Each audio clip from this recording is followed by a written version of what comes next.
हे जे smart meter हा जो प्रकार आहे ह्याच्यावरती मला फक्त एवढंच सांगायचं आहे की सध्या याची वस्तुस्थिती खरी काय, कारण 25 जून 2025ला च्या अगोदर आत्ताचे मुख्यमंत्री आणि तेव्हाचे ऊर्जामंत्री उपमुख्यमंत्री यांनी स्टेटमेंट केली होती की हे आम्ही करणार नाही, आणि नंतर CMDने सांगितलं की हे आम्ही करणार.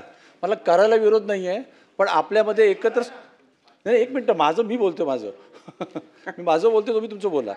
माझा विरोध नाही आहे, पण माझं म्हणणं असं आहे, एक मिनटं, ग्राहकांच्या सोयीनुसार पब्लिकच्या इंटरेस्टमध्ये ह्या सगळ्या गोष्टीचा एकत्र समन्वय होऊन इकडची माणसं तिकडची माणसं असं घेऊन सुद्धा समून नीट काम लोकांच्या जनतेसाठी भल्यासाठी होणार आहे की नाही. माननीय सभापती महोदय, सन्माननीय नार्वेकर साहेबांनी जो विषय उपस्थित केलेला आहे, याच सभागृहामध्ये मी ही घोषणा केली होती की स्मार्ट प्रीपेड मीटर आम्ही लावणार नाही. त्यानुसार आपण स्मार्ट प्रीपेड मीटर हे लावणं रद्द केलं, त्याचे सगळे वर्क ऑर्डर रद्द केले. आता पोस्टपेड मीटर आपण लावतो आहोत, प्रीपेड मीटर आपण लावत नाही. आणि याच्यामध्ये आपल्याला माझ्या लक्षात आणून द्यायचं आहे की हे जे काही आपण करतो आहोत याचं कारण काय आहे, तर आपणच एकटं करतोय असं नाही आहोत, देशातले सगळे राज्य हे करत आहेत. कारण केंद्र सरकारने RDSS नावाची जी स्कीम केली, या स्कीममध्ये सगळ्या राज्यांना मोठ्या प्रमाणात डिस्ट्रीब्युशन नेटवर्क सुधारण्याकरता पैसे दिले आणि त्याच्यामध्ये त्यांनी काही बेंचमार्क्स दिले. त्या बेंचमार्क्समध्ये त्यांनी सांगितलं की 100% फीडर मीटर जे आहेत हे अशा प्रकारे ई-मीटर झाले पाहिजेत. त्याचप्रमाणे जे काही या ठिकाणी 100% DT मीटर्स आहेत ते मीटरही आपण बदलले पाहिजेत आणि कन्झ्युमर मीटर देखील आपण बदलले पाहिजेत. आणि म्हणून मग आपण देखील महाराष्ट्रामध्ये ही जी स्कीम आहे, ही स्कीम 2020 साली स्वीकारली RDSSची, आणि केंद्र सरकार आपल्याला जवळपास याच्यामध्ये 29,000 कोटी रुपये देत आहे. या मीटरवरही आपल्याला केंद्र सरकार वेगवेगळ्या प्रकारची सबसिडी देत आहे. उरलेले जे पैसे आहेत ते पैसे जे लोक मीटर लावणार आहेत, हे मीटर लागल्यामुळे जी काही विजेची बचत होते आहे त्या बचतीतनं ते पैसे वसूल होणार आहेत आणि 10 वर्षापर्यंत त्यांनी देखभाल करायची आहे. त्यामुळे कन्झ्युमरवर याचा कोणताही परिणाम नाही आहे. आता पहिल्यांदा लोकांचं मत असं होतं की प्रीपेड मीटर लागल्यामुळे खूप मोठ्या प्रमाणात बिलं वाढतील. अशा प्रकारची परिस्थिती कुठेही झाली नाही. आपण जर बघितलं असेल तर जवळपास आता या ठिकाणी मोठ्या प्रमाणात जे काही प्रीपेड मीटर्स आहेत ते फीडर मीटर 100% आपण लावले, 27,826. जे डिस्ट्रीब्युशन नेटवर्कचे मीटर आहेत त्यापैकी जवळपास 4 लाखापैकी आता 1,46,000 मीटर आपले लागलेत. आणि कन्झ्युमर मीटर जे आहेत, या कन्झ्युमर मीटरमध्येही 2,37,00,000पैकी 38 लाख मीटर आपण लावलेले आहेत. पण आपण जर बघितलं तर एकूण या संदर्भात ज्या काही तक्रारी आल्या, 1% फक्त तक्रारी आल्या आणि त्याचंही निरसन आपण पूर्णपणे केलं. मला हे सांगायचं आहे की आत्ता आपण जो नवीन टेरिफ ऑर्डर आणला, या नवीन टेरिफ ऑर्डरमध्ये जे लोकांनी प्रीपेड मीटर लावलेलं आहे, प्रीपेड नाही, ज्या लोकांनी स्मार्ट मीटर, प्रीपेड नाही, ज्या लोकांनी स्मार्ट मीटर लावलेलं आहे, पोस्टपेड स्मार्ट मीटर, त्यांना नवीन टेरिफ ऑर्डरमध्ये आपण ते सोलर अवर्समध्ये जेवढी वीज वापरतील त्या विजेवर 10% सूट दिलेली आहे. त्याच्यामुळे आपण जर बघितलं तर यापूर्वी आपले 70% ग्राहक जे आहेत हे 100 युनिटच्या आतले आहेत. या ग्राहकांना 875 रुपयाचा त्या ठिकाणी जो काही आहे तो बिल येत होतं, ते आता 875 रुपयाच्या ऐवजी त्यांना जे बिल आहे हे साधारणपणे 784 रुपये किंवा इफेक्टिवली 808 रुपये हे त्यांना बिल येणार आहे. म्हणजे जवळपास पूर्वीच्या पेक्षा 80 रुपयांनी त्यांचं बिल कमी करतो, ते कमी झालेलं आहे. त्यामुळे आपण जर बघितलं किंवा 50 युनिटवाल्यांना देखील आपण जर बघितलं तर 444 रुपये त्यांना बिल यायचं, ते 404 रुपये झालेलं आहे. आणि म्हणून या ठिकाणी स्मार्ट मीटर लावल्यानंतर बिल वाढतील वगैरे अशा प्रकारची जी शक्यता होती असं कुठेही घडलेलं नाही।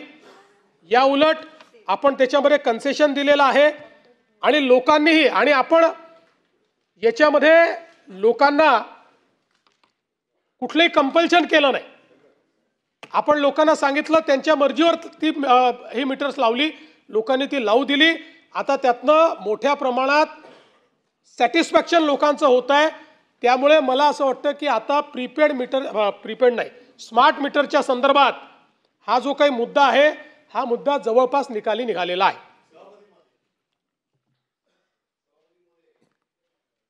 माननीय मुख्यमंत्र्यांनी आणि ऊर्जा मंत्र्यांनी सांगितलं की पोस्टपेड मीटर जे आहेत, प्रीपेड मीटर तर त्यांनी मागच्या वेळेला सांगितलं होतं की प्रीपेड मीटर आम्ही लावणार नाही म्हणून, आणि तशी ती ऑर्डर निघाली, प्रीपेड मीटर लागत नाही।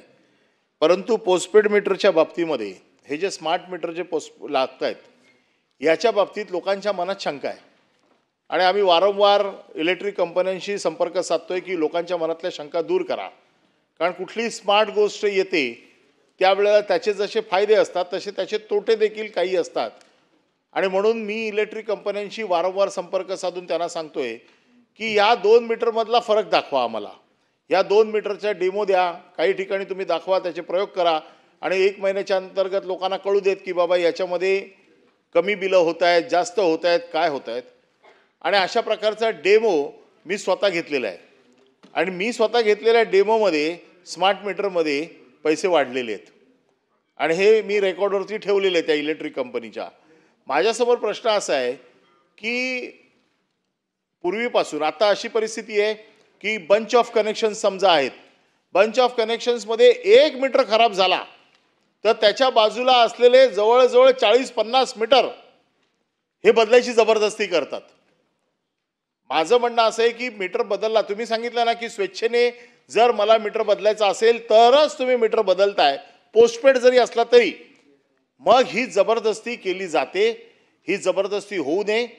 दुसरा महत्त्वाचा विषय असा आहे की पूर्वीपासून आता मुंबईमध्ये समजा टाटा आहे, मुंबईमध्ये अदानी आहे, मुंबईमध्ये BST आहे, मुंबईमध्ये एका पार्टमध्ये MSEB आहे, तर त्या कंपन्या आपापल्या ज्या पद्धतीने आपले स्वतःचे मीटर जे काय बदलायचे असतील ते बदलतील। आत्ता जी आम्हाला माहिती मिळते आहे, कदाचित मुख्यमंत्र्यांकडे त्याच्यापेक्षा जास्त माहिती असेल, की हे सगळं काम अख्ख्या महाराष्ट्राचं म्हणजे MSEBचं पण, BSTचं पण, टाटाचं पण, हे फक्त 3च कंपन्यांना दिलेलं आहे। आता ह्या 3 कंपन्यांमध्ये सगळ्यात मोठी कंपनी अदानी आहे। आता हे जर रिंग असेल अशी, आणि हे जर सगळे मीटर असे आडमार्गाने सक्तीचे केले जाणार असतील, आता एक साधी गोष्ट मुख्यमंत्री महोदय आपल्या निदर्शनास आणून देतो, आपलं एक महाराष्ट्र सरकारचं सर्क्युलर आहे की OC असल्याशिवाय मीटर द्यायचा नाही। आता आपल्याला माहिती आहे की मुंबईमध्ये स्लममध्ये मीटर जरी बदलायचं असेल तरी देखील देत नव्हते, मग त्या दिवशी भांडून स्लममधले मीटर बदलायला परवानगी दिली। परंतु अजूनही इमारतीमध्ये ज्या इमारतींना OC नाही आहे, मुंबईत जवळजवळ 16,000 इमारती अशा आहेत की ज्यांना OC नाही आहे, परंतु वर्षानुवर्ष तिकडे ते काम चालू आहे। हे 2 विषय माझे असे आहेत की एक तर याच्या बाबतीतली मीटरची जी स्मार्ट मीटर आहे याची मोनोपॉली होता कामा नये, याचे तुम्हाला पॅनल बनवा, त्या पॅनलवरती जास्तीत जास्त लोक ठेवा, त्यांच्याकडनं बनवता येते, देतच नाही ना, मी तेच सांगतो ना, कोळीवाड्यात देत नाही। आता म्हणजे स्लममध्ये देतच नव्हते, आता त्या दिवशी भांडून मग स्लममध्ये थोडे मीटर दिले, ते कोळीवाड्याचा प्रश्न आपला गजदर बांधमध्ये तर देतच नाही आहेत, आता अजूनही इमारतीच्या मध्ये पण देत नाही आहे। तर कारण ते म्हणतात कोर्टाची ऑर्डर आहे तशी काहीतरी सुप्रीम कोर्टची, तर त्याच्यामध्ये महाराष्ट्र शासनाचं सर्क्युलर आहे। ते हे 2 विषय आहेत माझे की मीटर सक्तीचे असू नयेत, ते सक्तीचे करणार नाहीत, मीटर बदलायचा चॉईस हा कस्टमरला असला पाहिजे, त्याच्या व्हीलने त्याचं पॅनल असलं पाहिजे, जे पॅनल अप्रुव्हल द्याल, वेगवेगळ्या कंपन्यांसाठी वेगवेगळी पॅनल असली पाहिजे। ही मोनोपॉली झाली आहे, ही रिंग मुख्यमंत्र्यांनी तोडून काढली पाहिजे, आणि ज्यांना मीटर आज मिळत नाही आहेत या कोर्टाच्या निर्णयामुळे, सुप्रीम कोर्टाच्या, ते सुद्धा सुप्रीम कोर्टाचा निर्णय उत्तर प्रदेशचा आहे, त्याच्यामुळे मिळत नाही आहेत, तर या 3 बाबतीत लोकांना आपण दिलासा देणार का? माननीय सभापती महोदय, पहिल्यांदा तर मी आपल्या निदर्शनास आणून देतो की या संदर्भात आपण टेंडर काढलं होतं आणि या टेंडरमध्ये 4 पुरवठादार जे आहेत हे त्या ठिकाणी पात्र ठरले. त्यांनी लोएस्ट जे काही बीड आहेत ते भरलेले आहेत. त्यात मेसर्स अदानी आहे, मेसर्स NCC आहे, मेसर्स मोंटे कार्लो आहे आणि मेसर्स जिनस आहे. या चौघांना हे काम दिलेलं आहे. आणि मी मागच्या वेळेसही आता ते सगळे रेट्स मी आणले नाहीत, पण मागच्या सभागृहात जे असा विषय आला होता त्यावेळेस मी दाखवलं होतं की इतर राज्यांपेक्षा कमी दरामध्ये आपल्याकडे पुरवठा त्याचा होतो आहे. त्यामुळे हे 4 जणांना आहे. या 4 पैकी कोणाहीकडनं ते लावू शकतात. असं काही कोणाकडनं एकाकडनंच लावलं पाहिजे असं नाही आहे. त्यामुळे कोणाहीकडनं ते निश्चितपणे लावू शकतात. मी आपल्या पुन्हा निदर्शनास आणून देतो की एकूण 37 लाख कनेक्शन लावल्यानंतर त्यापैकी 1% देखील कमी लोकांकडनं ही तक्रार आली की आमचं बिल वाढलेलं आहे. आपल्याजवळ तर सगळं आपल्या याच्यामध्येच आहे. याही 1% जे लोक आले यांच्याशी आपण संपर्क केला, कारण अतिशय सोपी सिस्टीम केली आहे. आता तर ॲप केलेलं आहे. या ॲपवर तुमचं मीटर कुठल्या आवरला किती कन्झम्पशन करतं हे देखील पाहायला मिळतं. आणि एखाद्याने ठरवलं की मला माझं बिल कमी करायचं आहे तर त्यांनी सोलर अवर्समधलं वापर जर वाढवला तर त्याचं बिल कमी देखील होऊ शकतं. त्यामुळे या संदर्भात काही ठिकाणी असं लक्षात आलं की जे मीटर्स आहेत त्याच्यामध्ये काही फॉल्ट आहेत, ते मीटर बदलण्यात आले. पण मला हे सांगितलं पाहिजे की 37 लाखापैकी 1% कमी अशा प्रकारचे फॉल्ट त्या ठिकाणी निघालेले आहेत.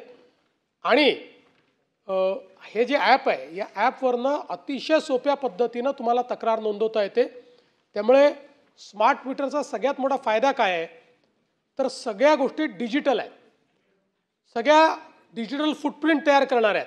म्हणजे याने तक्रार केली नाही, आम्हाला माहिती नाही, किंवा एवढं बिलं चाललं नाही, किंवा एवढं कन्झम्पशनच झालं नाही, अशा कुठल्याच गोष्टी क्लेम करता येत नाही. या सगळ्याचं डिजिटल फुटप्रिंट हे आपल्याकडे तयार होतं. आणि म्हणून मला असं वाटतं की या संदर्भात निश्चितपणे आपण खात्री बाळगावी. आणि आपण जे सांगितलं की एका मीटर बदलायच्या आणि अनेक लोकांना कंपल्शन होतं तर ते निदर्शनास आपण आणून दिलं आहे. मी ते विभागाला सांगेन की विभागाने अशा प्रकारची कुठलीही म्हणजे 1 मीटर बदलायचं आणि सगळे मीटर बदला अशा प्रकारची सक्ती कोणी करू नये असं आपण निश्चितपणे त्या ठिकाणी सांगू. आपण जे इमारतींच्या संदर्भात किंवा मंत्री महोदय जे काही कोळीवाड्यांच्या संदर्भात बोलले मी तपासून त्यात बघेल कसा मार्ग काढता येईल. आपण निश्चितपणे त्यातनं मार्ग काढू. कारण शेवटी वीज ही आज मूलभूत गरजच झालेली आहे आणि अशा प्रकारे जर दिलं जात नसेल तर निश्चितपणे त्यामध्ये आपण प्रयत्न करू. पण मी पुन्हा एकदा आपल्या लक्षात आणून देतो की हे जे काही स्मार्ट मीटर लावणारे आहेत या स्मार्ट मीटर लावण्याबद्दल आपण त्यांना सौर ऊर्जा तास म्हणजे दिवसाचे जे टायमिंग्स आहेत त्या टायमिंगमध्ये ज्यांच्याकडे नॉर्मल मीटर आहे त्या नॉर्मल मीटरवाल्यांपेक्षा यांना प्रति युनिट 80 पैसे एवढी सवलत आपण देतो आहे. 80 पैसे. त्याच्यामुळे आज त्यांची बिलं ही कमी होत आहेत. आणि तसंही आपल्याला माहिती आहे की आता आपला नाही पास ऑन होत आहेत ते नाही बिलातच पास ऑन होतात. ही ॲटोमॅटिक आता ही व्यवस्था ही जुनी व्यवस्था नाही. याच्यात सगळ्यात मोठा फायदा काय, पूर्वी काय व्हायचं आपले तर फोटो काढणारे जायचे ते काढायचेच नाही. म्हणजे इतकं लक्षात आलं की कुठलेही फोटो लावून द्यायचे. आता ती सिस्टीमच बंद झाली. या स्मार्ट मीटरमुळे सगळं डिजिटल आहे. त्यामुळे ॲटोमॅटिक कॅल्क्युलेशन होतं, ॲटोमॅटिक ते पास ऑन होतं. आणि मला हे देखील सांगितलं पाहिजे की पहिल्यांदा राज्यामध्ये आपल्याला कल्पना आहे की आपण हे जे आपले 70% जे लोक आहेत या लोकांना आपण जर हिस्टॉरिकली बघितलं तर हिस्टॉरिकली महाराष्ट्रामध्ये दरवर्षी 10% वीज दरवाढ आपण करायचो. दरवर्षी MERCच करायची. म्हणजे आपल्याला हातीच नव्हतं पण MERC दरवर्षी. पहिल्यांदा आपल्या राज्याची 5 वर्षाची टेरिफ ऑर्डर अशी आलेली आहे की आता वीज दरवाढ करण्याच्या ऐवजी आपण वीज दर कमी करतो. आणि 70% लोकांकरता 26% वीज दरवाढ कमी होते. म्हणजे वीज बिल कमी होत आहे. आपण जर बघितलं मी आपल्या निदर्शनास आणून देतो की समजा 1 ते 100 युनिट हे जे 70% आपले लोक आहेत यांना आत्ता बिल येत आहे 8 रुपये 14 पैशाने. पर युनिटने, 8 रुपये 14 पैशाने. हे जर आपली नॉर्मल वाढ राहिली असती तर 2030 साली हे 11 रुपये 32 पैसे पर युनिटने त्यांना आलं असतं. पण आता आज जे 8 रुपये 14 पैशाने येत आहे ते 2030 साली 6 रुपयाने येईल. म्हणजे 2 रुपये 14 पैसे त्यांचं बिल या 5 वर्षामध्ये प्रति युनिट हे कमी होणार आहे. कमर्शियलचा जर आपण विचार केला, कमर्शियलमध्ये त्यांचं बिल 16 रुपये 97 पैसे एवढं त्या ठिकाणी येत होतं. ते 16 रुपये 97 पैशाचे 2030 साली झालं असतं 23 रुपये 91 पैसे. त्याच्याऐवजी ते कमी होऊन 15 रुपये 87 पैसे होत आहे. आणि इंडस्ट्रीयलचं जे टेरिफ आहे हे 10 रुपये 88 पैसे त्यांना आता टेरिफ आहे. हे 2030 मध्ये 15 रुपये 77 पैसे झालं असतं, त्याऐवजी ते 9 रुपये 97 पैसे होईल. म्हणजे इंडस्ट्रीयलचे टेरिफ आपण कमी करतो आहोत. आता पुढचे 5 वर्षाचे टेरिफ आहे, 5 वर्षात टेरिफ वाढणार नाही तर टेरिफ कमी होणार आहे. आणि आपण बघितलं तर रेसिडेन्शियलचं -47% आहे, कमर्शियलचं -34% आहे, इंडस्ट्रीयलचं -37% आहे. आणि इफेक्टिव्ह आपण म्हटलं तर -26%, -6% आणि -8% आहे. आणि म्हणून मला असं वाटतं की हे सगळं जे आपण करतो याच्यामध्ये सिस्टीम स्ट्रेंथनिंग करणं हे अत्यंत महत्त्वाचं आहे. स्मार्ट मीटरमुळे आज अनेक वेळा आपले जे कन्व्हेन्शनल मीटर आहेत याच्यामध्ये जे कन्झम्पशन दाखवलं जातं त्यापेक्षा जास्त कन्झम्पशन असतं. आणि मग हे सगळं कन्झम्पशन आपण चोरीमध्ये पकडतो किंवा कमर्शियल लॉसमध्ये पकडतो आणि सगळ्या ग्राहकांवर ते इक्वली स्प्रेड करतो आणि इंडस्ट्रीयल ग्राहकांवर जास्त करतो. आणि म्हणून जो जेवढं यूज करतो आहे तेवढंच त्यांनी जर पे केलं तर अशा प्रकारचे प्रश्न निर्माण होणार नाहीत. म्हणून स्मार्ट मीटर केलेलं आहे. तथापि आपण ज्या बाबी निदर्शनास आणून दिलेल्या आहेत त्याच्यावर निश्चितपणे कारवाई केली जाईल. ऊर्जा खात्यामध्ये आमूलाग्र बदल होत आहेत. सामान्य वीज ग्राहकांना दरवाढ रोखणं किंवा वेगवेगळ्या सवलती दिल्या जात आहेत ही वस्तुस्थिती आहे. मगाशी जो परब साहेबांनी उल्लेख केला कोळीवाडे गजदरबांड वगैरे, तसा साहेब वन जमिनीच्या गोरेगावपासून ते दहिसर चेकना आणि ठाण्याची बॉर्डर खाजगी वने जी आहेत, पालकमंत्री आशिष शेलार साहेबांनी बैठक घेतली होती. आणि यांचं पुनर्वसनाबरोबर मूलभूत सुविधा आपण तर साहेब सांगितलं की काहीतरी मार्ग मूलभूत सुविधा देण्याबाबत काढू. 50-50, 60-60 वर्ष हजारोच्या संख्येनं तिथे लोक राहतात, त्यांच्याकडे साहेब मीटरच नाही आहे. मीटर लावायला गेलं तर त्या ठिकाणी अलाव करत नाहीत. तर मला वाटतं ह्या कोर्टाच्यातनं मार्ग काढण्याची साहेब आवश्यकता आहे. आणि वनजमिनीवर आपणही साहेब आपल्याला या आम्ही सह्याद्रीवर भेटलो होतो, गोपाळ शेट्टी साहेब आमचे शेलार साहेब आणि मी, तेव्हाही आपण सकारात्मक भूमिका घेतलेली आहे. त्या वन जमिनीवर राहणाऱ्या रहिवाशांसाठी मीटर देण्याचे काही मध्यम मार्ग आपण काढाल का, अशा प्रकारची माझी साहेब विनंती आहे. सभापती महोदय, हा अतिशय जटिल अशा प्रकारचा प्रश्न मुंबईमध्ये निर्माण झालेला आहे. कारण काही वनसंज्ञा असलेल्या जमिनी आहेत, त्या जमिनीवर वर्षानुवर्ष लोक बसलेले आहेत, तिथे वन नाही आहे. पण त्याची नोंद ही वनाची असल्यामुळे त्या लोकांना कुठल्याही सुविधा आपल्याला देता येत नाही. आणि एक प्रकारे मला असं वाटतं की अतिशय वाईट अशा प्रकारचं जीवन त्यांना जगावं लागतं. आणि म्हणून या संदर्भात राज्य सरकार एक आम्ही सगळ्यांची बैठक घेऊ आणि आमचा प्रयत्न असेल की एखादी स्कीम या संदर्भातली तयार करून आपण न्यायालयाकडे जाऊ आणि न्यायालयाला ही विनंती करू की थोडंसा भाग याचं निर्वनीकरण करण्याची जर आपल्याला परवानगी न्यायालयाने दिली तर त्या भागामध्ये या सगळ्यांचं पुनर्वसन करून जो भाग आपण रिकामा करू त्या भागामध्ये खऱ्या वनाची निर्मिती आपल्याला करता येईल, ज्यामुळे मुळामध्ये नुसतं कागदावरचं वन हे न दिसता आपल्याला वन तयार करता येईल आणि त्या लोकांचंही पुनर्वसन करता येईल. अशा प्रकारची एक योजना तयार करून ती योजना माननीय न्यायालयापुढे मांडण्याचा प्रयत्न हा राज्य सरकार करेल.